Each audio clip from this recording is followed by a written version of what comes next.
The Just Cause games as of late have been in a kind of limbo. And there are many things to blame for this uncertainty, like Square Enix not giving a shit and focusing on other things, or the inability to evolve the game past Just Cause 3. But many people blame one of the games for looking worse and for boring ass gameplay. I'm talking about Just Cause 4, I'm done with this bit. The game was released in the glorious year of 2018 to mixed reviews by fans, and like every other modern game, was updated after release, despite being a single player game. But like the positive contrarian I am, I did find little enjoyment out of this game. Not as much as JC3 of course, but nonetheless I still had fun doing whatever this is. So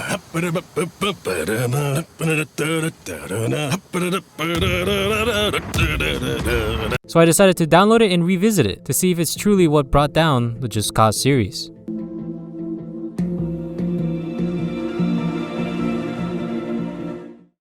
We fade into a woman monologuing about our past successes. And we also get introduced to Mr. Evil and his henchwoman, who was the woman monologuing. And she reveals that our main character, that being Rico Rodriguez, his dad worked for Mr. Espinosa. And we cut to Rico and he's with the iconic character that Rico knows, but the audience doesn't. And she introduces the big weapon of the game, Project Iapa, that controls weather in order to dominate the world. Yeah, at least it's better than nukes for the 37th time. Nuclear missiles. Those missiles are long range. Bavarian warheads. So we follow some checkpoints where we arrive at this airstrip, and I patch Mira in so she can find Espinosa's location, which turns out to be the Spire. So Rico goes and uses wingsuit that you couldn't use before, but Espinosa activates Iapa and sends Rico flying. You were in that life pod. What? Wait, what? Did you say late 22nd century? I don't really care, shut up, bitch. Rico wakes up to a very concerned Mira. Rico, this is Mira. Please respond. Come in, Rico.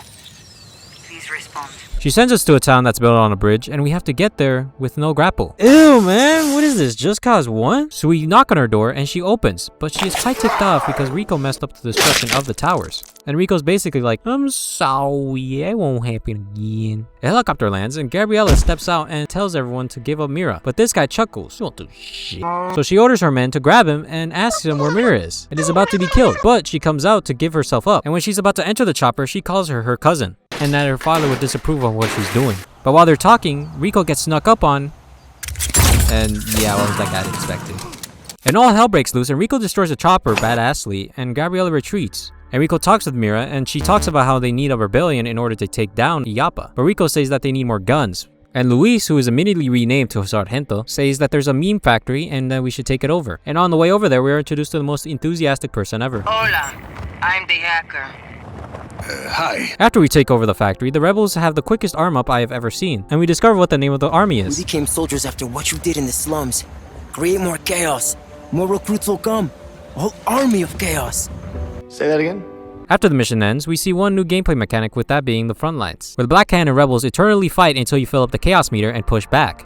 This is also where younger me had the most fun and spent most of my time, because if you went to a front line, you were guaranteed a gunfight. Don't ask, it's a spoiler. So we go to Sargento and he has an ambush planned. He also gives us some balloons that lift things up, which I will use responsibly.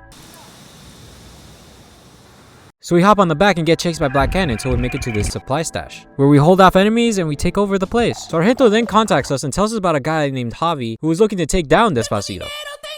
And he also brings up Garland King, but she interrupts and asks us if we can meet up. But I kinda don't want to do these missions, so I'ma just... So the Garland mission gives us the thruster attachment in order to crash a boat. And we also find out that Garland is kinda insane and wants us to help her fake her death. So we drive into some barrels in order to do it. The Javi mission has us go to this cool looking treehouse. And we talk with Javi's associate and he tells us to get some equipment, which turns out to be the tractor attachment, which I guess Rico lost. Oh no! Oh no, my retractor grapple attachment. I dropped my Retractor grapple attachment. And we use it to open up last door and go to this ratchet ass plane, and we fly it to this ratchet ass mountain to meet up with Javi. And he sends us down to a hole where we do some bullshit to activate a secret door, and a message is revealed. Also, there's a lot more Spanish in this game compared to the previous titles. Hey, carnal, guys. What's the tacos of the day? Taco de pito, homie. Rico goes to meet up with these two, and they just send us away to pick up the hacker girl who got shot at the start of the game. Sargento suggests we use the new system for fast travel and drops, which are the pilots, which I will cover in like 2 more sentences. So we get dropped off and meet up with Izzy. Forgot to say her name. My bad. And Rico asks where the copter is, but she thought I was gonna bring one. So like the little problem solver Rico is, he calls a drop for one, using the new pilot system. The way the drops work in this one is that instead of using beacons like a barbarian, you instead have pilots with cooldowns, which means you don't have to scramble around the map to find bins so you can continue to do stupid shit. You can also give each pilot a loadout, so you can drop specific things faster. Also, fun little fact, I'm pretty sure the pilots weren't voiced until the update. Where were we? Oh yeah, flying this helicopter. So we land and go inside this building, and she tells us the main thing about this game. The weather. Alright, so you know those big bases from 3 where if you entered it without completing the proper missions, you would get incinerated? Yeah, now you get smited or lifted up into the air, which is pretty unique, Just Cause 4. Let's start. While Mira's explaining her plan, Rico keeps getting texts from his ex, which she acknowledges and tells him to pick it up. But Rico suddenly broke up with the agency and doesn't answer texts from them anymore. Mira sees that the agency signal is coming from Solis, so Rico goes and reunites with Tom, who looks different like in every game. The man cannot keep a consistent look. So he tells Rico he's sorry for being untrustworthy and gives him a plan to take Zona 2, which is a base protected by lightning. Alright, just so this video isn't long as hell, I'm gonna loosely follow the wiki in covering the important missions. After that, I decided to go to Prospero Robotica, where we meet a new type of enemy, the drone, where it flies around and shoots you, and it's pretty fast moving. Wait, I just remembered that they're in the Just Cause 3 DLC, so I revoked what I just said. So we're here to steal the blueprints for said drones, so we can just spawn them whenever. And that's it for that mission. After taking out this province, by doing quests like taking a dam and liberating outposts, you get access to the next mission where we meet up with Mira and Sheldon, and she tells us that they need the lightning coals from the base, so we can make the lightning boat. So the two go inside and a storm rolls in, and now we have to avoid lightning strikes while activating lightning rods, in order to make life easier. And we turn on the coal so that we can take it. And we fade into a cutscene where Rico and Sheldon are standing around, and Ar's just being mean to Cooper, and Sheldon offers his flask, and they talk poppycock about each other's fashion choice. The next level has us transporting the coil to another base, while Sheldon calls us even though we're in the same car. And there's Black Cant trying to take us down. While the army of chaos is building the boat, Mira decides it's time to take the Solis airport, so we hop on a plane and head there to meet up with a contact Mira has at the airport. So we land and go to the hangar where she is, and we find her sleeping on the job. We get ambushed and now we have to improvise. Mira calls Izzy and tells her to type up some code to attack the central mainframe and get past the antivirus software. So we activate these things and go back to Mira to defend her. And she gets the genius idea to go to a major city with many civilians and lead the Black Hand there. I finally do the Thunder Barge mission after many important tasks. We meet up with Sheldon and Mira, and they show us the boat we have to take and its equipment. We hop in with Sheldon and we follow the river all the way down until we reach this floodgate. Wait. Floodgate? Floodgate? Floodgate!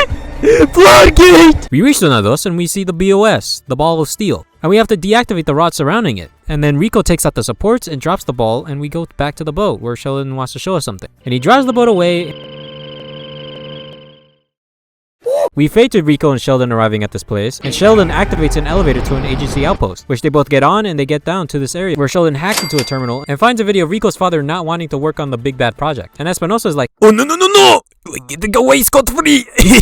So they tell Duravello, the antagonist of the last game, to game end Rico's parents, which means that the agency, the organization Rico's been working for, killed his parents. So he gets enraged and flips that table, and Sheldon tells him, "Daddy, chill," and to go back up and he'll stay to find anything else. We see Rico, really exuberated and happy. And when he gets to the surface, he contacts Mira and tells her to blow up a tower, and Rico watches.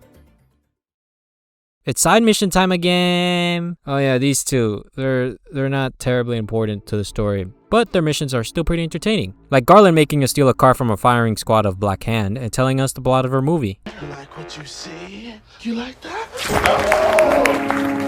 Now that's what this is all about. Javi's missions are, they just have us moving Umas around to unlock a poem, which I have not done. Editing me, if you would so kindly. Thank you. Hey! Oh yeah, Sargento has us doing missions too. It's less formulaic, I don't know if that's how you use the word. It's just us doing random stuff every time. Oh, and each of the mission paths unlock an upgrade for the grapple, which is neat. Another thing you can do while procrastinating on doing missions is scour the map for secrets the devs left. Look what this thing can do, look. It can also turn other people into cows. I read that shooting a cow with it also does something. Oh! So I go back to the airport and meet up with Mira, and she tells us that the guy we're about to meet is a nutty cuckoo crackpot, and then he just appears. So we're given a presentation on how the weather in Solis isn't natural. No, really? Okay, so he talks about the weather being controlled by lizards and... So to regain some credibility with Rico, he wheels out a TV and shows a tornado being formed by a UFO. And the three come up with a plan for Rico to land on it, and yeah, that's it.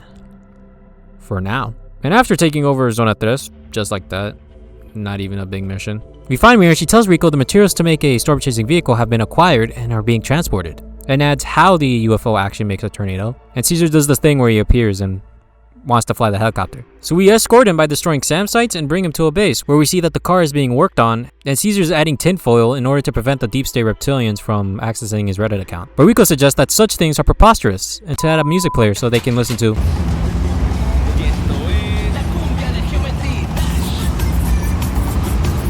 Up next is to meet with Mira in the outskirts of Nueva Voz, and she tells us to steal a tank so that Sargento and his team can set up wind cannons so we can push the Twister away.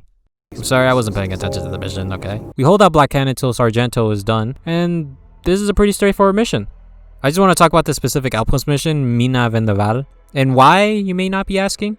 Well, it's the only outpost to my knowledge that you're actively destroying like the past 2 games. And all the other ones just have you not doing that. But I get it, if you just had the same thing every base, then it would have just gotten boring. Oh, and might as well get the other plates out of the way too. And the game got rid of the remote bombs. Like, why? And you can only carry like 2 weapons at a time, unlike 3. Guess Rico's arms got tired. Adios. Priority 1.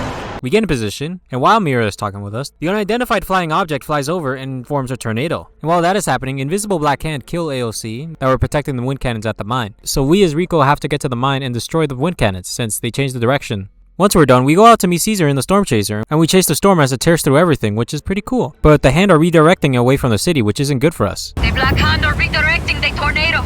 They're trying to stop it from reaching the city. That sounds like a good thing, though. Is this like another Golden Path situation again? So we fly to where the wind cannons are, and by the way, this level actually does feel chaotic. With AOC and Black Cannon fighting while Tornado's throwing shit and blowing stuff up, it actually does look like an action movie. We make it to Nueva Voz, which is now turned into a war zone, and the tornadoes led to the city center where it's held in place by wind cannons. But the Hands sneak up again and attack, which means that we have to go and defend them while the cannons feed the tornado. And once it's big enough, Rico wingsuits up and dives into the eye until he reaches it, and does the thing where you grapple into the ground and you're fine. Yep, this sitting right here made a cannon. Rico plugs a flash and the tornado fades and the UFO drops to the ground. And we fade to Caesar finding out that the reptilians use USB. And Mira in the computer says that the virus is ready, so Caesar sends it and another Yapa tower is destroyed. I think you could tell this was my favorite mission. Hey, you gonna continue the video? So you remember that cutscene where Mira's explaining the zonas?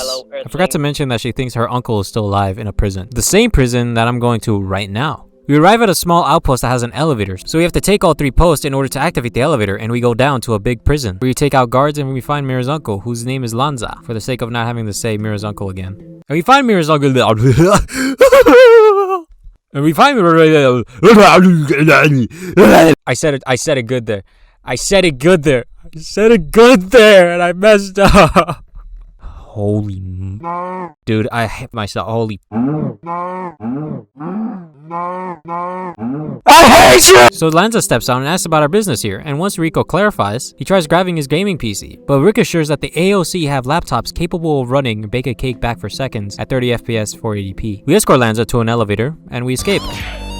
Rico also mentions that his father used to work with Lanza, and he said that he was a good man, but Rico responds that he heard different. Lanza's confused, then asks why. But we cut to the outside before the dialogue is finished, and we see Mira waiting, and she reunites with her uncle, and then they leave. After some time passes, we go back to the prison to meet up with Lanza, and he reveals that Rico's dad actually developed the Yapa for good, instead of evil. And when that's cleared up, he starts talking about his plan for Zona Uno, which has a sandstorm protecting it. And to get through, they need a heavily armored train made from materials they need to get from bases that I'm not going to cover because I'm a lazy piece of shit. Then they talk about the core and how to extract it. And Rico says to add a big gun at the top of the train, and they go with it. We get to this spot and see a train passing by, and Mira tells us to hijack it. So we do, but it's automated. So we suggest a gun operator to find new employment, and now we have to defend the cargo from Black Hand until we get to this little area where you have to shoot off the thing holding the train cars together. But now Rico's stuck. But the cargo box conveniently opens to reveal the gun, and we have to fend off enemies until we get reinforcements. After we have done all that base taking overing, Big R is admiring the paint job someone did. But Lonzo walks up and says that he's sorry about working after his father left. Then they both walk off. We are now at the train station where you're controlling the gun again to fend off Black Hand. The train finally reaches Zona Uno, and we have to get out to destroy the cooling for the core so it vents and exposes itself. We get back on the gun and shoot until it dies. And a cutscene plays where the sandstorm just disappears, and it's clear as day now. Lonzo and Rico are talking about which Terraria character is hotter, but Mira calls them over so they can watch the explosion of another tower. We find everyone huddled around watching my old Minecraft videos. I like Hey, playing in it. quit watching that. And they're talking about how to take down Iyapa and Espinosa. But Rico nonchalantly walks up without saying anything and looks at the train from the last mission and smiles as he's come up with a plan. Tom, you go left. Mira, you go right. And Caesar, you just be Caesar. Rico's on the Snowpiercer and we ride it until the power is cut and we have to reactivate the breakers so the train can move again. But the storm chaser's here, so we hop in and we drive it until we reach some blast doors. So I open it and find the blizzard core and we destabilize it, and that's when the USB port pops up and Rico plugs in the flash drive. And Rico gets out and sees that the Chaos Army is pushing forward since the blizzard is gone. But Iyapa's final form that will allow weather to be controlled anywhere is about to launch. So we destroy a couple turbines and it stops the launch. So Rico focuses on Espinosa and breaks into his waiting area, and Espinosa starts taunting us over the radio like a certain somebody. Yes, I do like a good spanking. And Rick finally makes it to the office, but Eppin is nowhere to be found, as he's in a plane flying to give the agency a yappa, as it actually finished charging before we turned off the power, and it's making a storm in order to kill everyone on the tower. So Rico gets on it and pulls out the USB port that they should have got rid of by now. And Rico plugs Izzy in, but she's only an expert in hacking. Like, put more points into intelligence. But Gabriella takes down the security as she doesn't want to sacrifice more soldiers. So Rico controls the UFO and crashes it into Espinosa's plane. Some time has passed and we're back at the bridge town where everyone's celebrating, talking about aliens in Texas State House. And we see Rico sitting in the corner. But Mira walks up and makes fun of something he said earlier. And Sheldon walks up and talks about the agency and how we cost them $1 bajillion. So Big R suggests that we take down the agency. And the group agrees and are gonna round up soldiers to get ready. But the game ends and the 30 other Just Cause fans have been depressed ever since.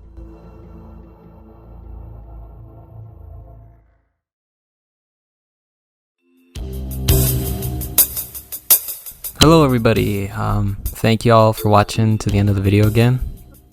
I really appreciate it. This one took a bit longer. I hope y'all can notice. I hope y'all know why. Oh my god. I hope y'all can see why it took so long. There we go. One other thing. A few other things that I wanted to get out the way I couldn't mention in the video because it would have taken even longer to mention, is that in this unused footage I'm showing right here, if you're like getting chased by Black Hand, the Army of Chaos will actually try and come help you, so that's pretty cool. Oh yeah, and the music's pretty good too. Like, I actually recommend you to turn on the radio. I guess that's a little bit too personal. Y'all don't come here for my opinion. Yeah, thank y'all for watching, and I don't know when the next video is gonna come out. Hopefully sooner. All right then. This intro's getting long as hell. I think this is my longest intro. All right, see y'all. Bye. Bye.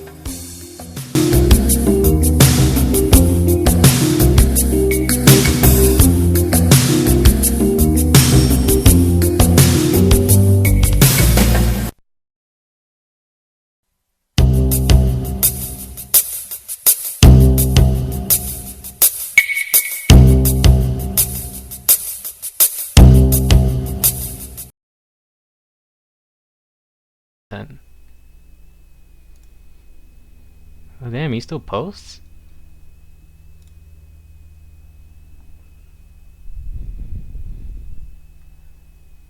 Hey gamers, today Jesus. I am playing roller skate what is that face? I don't like. Remember when I was a kid watching this guy?